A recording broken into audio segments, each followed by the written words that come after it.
So hello guys, कैसे हो आप सभी लोग। आशा करता हूँ बढ़िया होगे। आप सभी का स्वागत है हमारे channel twin flame channel message में। तो जिस किसी ने अभी सब्सक्राइब नहीं किया, चैनल को कर लीजिए सब्सक्राइब और बेल को ऑल पे लगा दो ना, ताकि कोई भी नोटिफिकेशन मिस ना हो।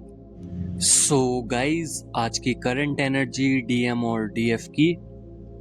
सो गाइस, 2 दिन से काफ़ी ज़्यादा हैवी पेन हो रहा है हर्ट चक्रा में, और काफ़ी ज़्यादा क्राइंग एनर्जीज हैं। रोना आ सकता है बहुत ज़्यादा डीएफ को, और हर्ट चक्रा बहुत ज़्यादा वाइब्रेट कर सकता है। आपको ऐसा लग सकता है कि आपका सैक्रल चक्रा या सोलर प्लेक्सिस चक्रा भी काफ़ी ज़्यादा रोटेट कर रहा है, जिसकी वजह से वॉमिटिंग हो सकती है, लूज मोशन हो सकते हैं। यहाँ पे आपका थ्रोट चक्रा भी थोड़ा सा अनएक्टिवेटेड है, यानी कि अनबैलेंस हो चुका है। आपको बहुत ज़्यादा हैवी पेन हो सकता है चक्रास पे। तो ये चक्रास पे पेन क्यों हो रहा है? या तो आपने काम किया नहीं है इसलिए हो सकता है, ये आपके लिए गाइडेंस है एंजल की तरफ से कि आपको चक्रास पे बैलेंस करना चाहिए। या हो सकता है काफ़ी समय के बाद जब आप चक्रा की हीलिंग कर रहे थे, तो उस समय आपके चक्रास से बहुत ही ज़्यादा नेगेटिविटी रिलीज हुई, जिसके कारण आपको साइड इफ़ेक्ट देखने के लिए मिले। ये नेगेटिविटी को रिमूव कर रहे हैं चक्रास, और ये गंदी एनर्जीज को बाहर निकाल रहे हैं, इसलिए ये थोड़े से आपको ऐसे रिजल्ट्स मिल सकते हैं। बाकी का सब पॉजिटिव है। आपको चक्रा बैलेंसिंग करना चाहिए, और चक्रा अगर मूल मंत्र के साथ करा जाए तो ज़्यादा बेनिफिट रहेगा। जैसे कि रूट चक्रा का जो मूल मंत्र है वो रम है। तो इस तरीके से अगर आप नीचे से ऊपर की तरफ आते हो तो आपकी एनर्जीज फ्लिप होती है ऊपर की तरफ, और आपको एक हायर डायमेंशंस में जाने का मौका मिलता है, जिसमें आप संतुष्ट रहते हैं, जिसमें आपको ये छोटी मोटी क्रेविंग्स और ये जितने भी छोटे मोटे आपको इमोशंस इफ़ेक्ट नहीं कर पाते हैं, जिस वजह से आप बहुत ज़्यादा अलग थिंकिंग में चले जाते हो, नेगेटिविटी में नहीं जाते। बार बार आपका ऑरा क्लीन होने लगता है, आप और लोगों के लिए हीलर बन जाते हो। आपके आसपास जितने भी लोग हैं वो आपको देखकर, आपके साथ रहकर बहुत कुछ सीखते हैं, और आप एक हीलिंग प्रदान करते हो। अनफॉर्चुनेटली अल्टीमेटली आप उनको हील कर देते हो, और ये अननोइंगली तरीके से वो भी नहीं जानते कि वो आपसे एनर्जी ले रहे हैं, बट कहीं ना कहीं आप एनर्जी देने का काम करते हो। तो ये हो रहा है डीएफ के साथ अभी। साथ ही कुछ डीएफ इंडिपेंडेंट हो रही हैं, अपने लिए काम कर रही हैं। इन फ्यूचर उनको बहुत कुछ करना है और लाइफ में आगे ग्रो कर रही हैं। बट वहीं पे अगर मैं डीएम को देखूं तो वो अपने पाथ से हटते नज़र आ रहे हैं, क्योंकि वो समझ नहीं पा रहे कि करना क्या है। अगर उनके गोल्स भी थे या उनने कुछ डिसाइड कर रखा था, तो यहाँ पे सब कुछ ख़त्म होते हुए दिख रहा है। अगर वो कितने भी होशियार हों, कितने भी वो इंटेलिजेंट हों, उनके अंदर काफ़ी ज़्यादा अगर एक्टिव सेल्स हों जो कि उनके दिमाग को तेज बनाने में मदद कर रहे हैं, या उनका आईक्यू तेज भी हो, तब भी वो इंडिपेंडेंट नहीं हो पा रहे हैं। वो किसी ना किसी के वजह से स्टॉप हो जा रहे हैं लाइफ में बार बार। तो ये एक इंडिपेंडेंट बनने के लिए डीएफ ने जो जो काम किए,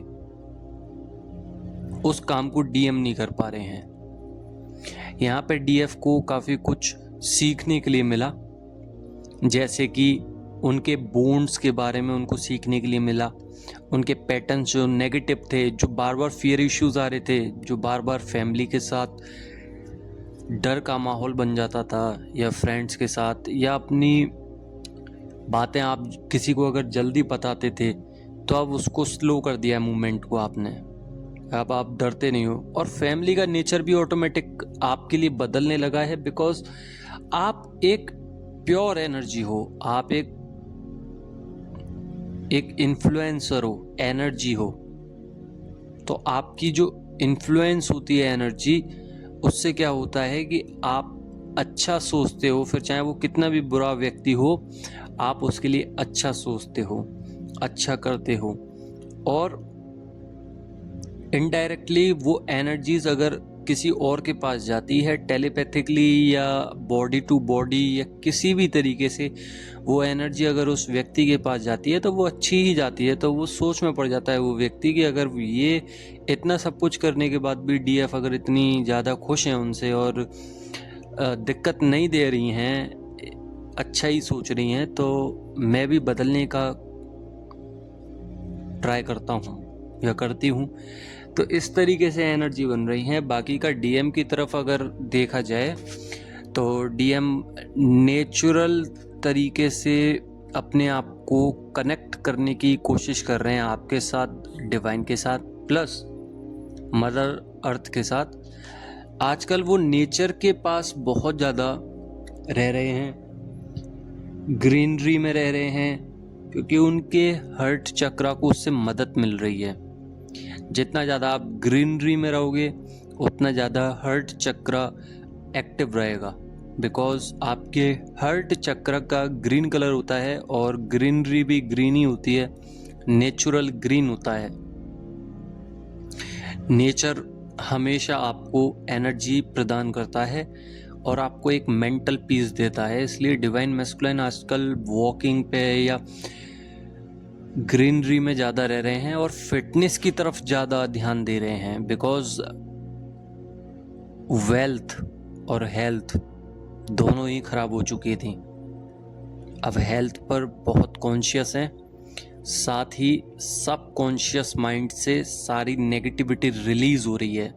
जिन जिन को अपने सब कॉन्शियस माइंड में फीड कर रखा था उनने कि ये ठीक है, ये गलत हैं, ये समाज है, ये डिवाइन है, ये डीएफ है, जो भी उनने अपनी तरफ बाउंड्रीज क्रिएट करी थी जिस जिस पर्सन के लिए, जिस जिस लेवल पर, वो सब ब्रेक हो रही हैं। और आप यकीन नहीं मानोगे कि उनको इतनी जोरदार मार पड़ रही है डिवाइन की कि बस वो बता नहीं सकते। बाकी डीएफ को पता है, बिकॉज नाइट में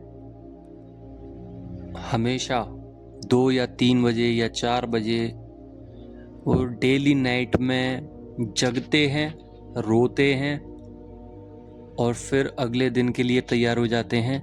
उनको नींद नहीं आ रही है, उनको टेंशन्स हो रही हैं, एंग्जाइटी हैं। और सबसे बड़ी एंग्जाइटी ये है कि अगर वो स्टडी कर रहे हैं या फाइनेंशियली कोई काम कर रहे हैं या फ्रेंड या फैमिली के लिए कुछ करना चाहते हैं या उनके कोई बिग ड्रीम्स हैं, तो वो अपने ड्रीम्स और इन सब के पीछे जाएं या फिर आपके पीछे आएं। अगर आपके पीछे आते हैं तो ये ड्रीम्स रह जाएंगे और ड्रीम्स के पीछे जाते हैं तो आप रह जाओगे। दोनों को बैलेंस नहीं कर पा रहे। जिस तरीके से आपने बैलेंस कर रखा है, आपको पता है कि मुझे अपने इस काम को पहले करना है, डीएम तो आ ही जाएंगे, क्योंकि आपको वो एनर्जेटिकली तरीके से डीएम की कमी महसूस नहीं हो रही है। अगर आप सत्यता की ओर चलें और अगर 3D में देखें, अगर 5D में नहीं देख पा रहे हो, अगर आप 3D में देखने का प्रयास करें तो आपको रियलाइज़ होगा कि डीएम तो एक्चुअल में है ही नहीं आपके पास। फिर आपकी ये क्रेविंग कैसे ख़त्म हुई? एक्चुअल में क्या हुआ है कि डीएम अपनी तरफ से जो एनर्जी आपको दे रहे हैं, वो एनर्जी आपको संपूर्ण बना रही है, आपको इधर उधर भागने नहीं दे रही है। बिकॉज यहाँ पे डीएम अपनी तरफ से एनर्जी देते जा रहे हैं, और जब दे रहे हैं तो एनर्जेटिकली वाइज ही आप कंप्लीट फील कर रहे हैं। अगर आप 3D में देखें तो आप कंप्लीट नहीं है, बट 5D में आप कंप्लीट हैं। इन दिनों आपके पास जब डीएम पर dark night of the soul की सिचुएशन क्रिएट हुई, तो आप देखना उस समय से और इस समय पर आप लोगों के अंदर बहुत सारे बदलाव आए हैं, चेंजेस आए हैं, जिसमें सबसे पहला चेंजेस ये हैं कि आपकी स्किन ग्लो हुई है, आपके अंदर बहुत ज़्यादा खूबसूरती आ गई है, आप काफ़ी ज़्यादा इंटेलिजेंट हो गए हैं, आप अपने पर्पस पे काम कर रहे हैं, आप डिवाइन के लिए काम कर रहे हैं, आपके अंदर की नेगेटिविटी जितनी भी थी वो रिलीज़ हो चुकी है, आपके अंदर के फियर इश्यूज सब खत्म हो चुके हैं, बिकॉज डीएम भी तो वर्क कर रहे हैं। अब मान के चलिए कि आप अपनी तरफ से लगे पड़े हैं और अपने फियर इश्यूज को ख़त्म कर रहे हैं और डीएम अपने फियर इश्यूज को ख़त्म ही नहीं कर पा रहे, तो कहीं ना कहीं आपके तो ख़त्म हो गए पर उनके नहीं हुए, तो आपको एनर्जी सेंड होगी तो आप डरोगे। जैसे आप अपनी एनर्जीज सेंड करते थे डरी हुई डीएम को, तो डीएम जैसे ही आपकी एनर्जी कैप्चर करते थे तो आपसे दूर भागते थे, क्योंकि वो वैसे ही डरे हुए हैं, ऊपर से आप भी डरी हुई भेज रहे हो, तो वो अनकंफर्टेबल फील करके आपसे दूर भागते थे, जैसे अभी आप भाग रहे हो दूर। अपनी तरफ से जितना भी एनर्जी गंदी भेजोगे डीएम को, डीएम उतना ही ज़्यादा भागेंगे आपसे दूर। अब क्या हो रहा है, अब डीएम अपनी तरफ से काम कर रहे हैं, आप भी काम कर रहे हो, आपने काम कर लिया है या फिर, तो आप लोगों का 70 to 80% काम ख़त्म हो चुका है। अब आपको इतने ज़्यादा फियर इश्यूज, इतनी ज़्यादा नेगेटिविटी, इतना ज़्यादा वर्क करने की ज़रूरत नहीं पड़ रही है। अगर आप इनर वर्क भी नहीं कर रहे हो तब भी आपका काम चल रहा है, तो ये डिवाइन की तरफ से गाइडेंस है कि आप लोग अपने पर्पस पे ध्यान दें, बाकी का काम डिवाइन मैस्कुलाइन कर रहे हैं। और यही थी आज की एनर्जीज। अगर आपको ये एनर्जी रेजोनेट हुई हो तो लाइक ज़रूर करना। बाकी का कल मिलते हैं। धन्यवाद।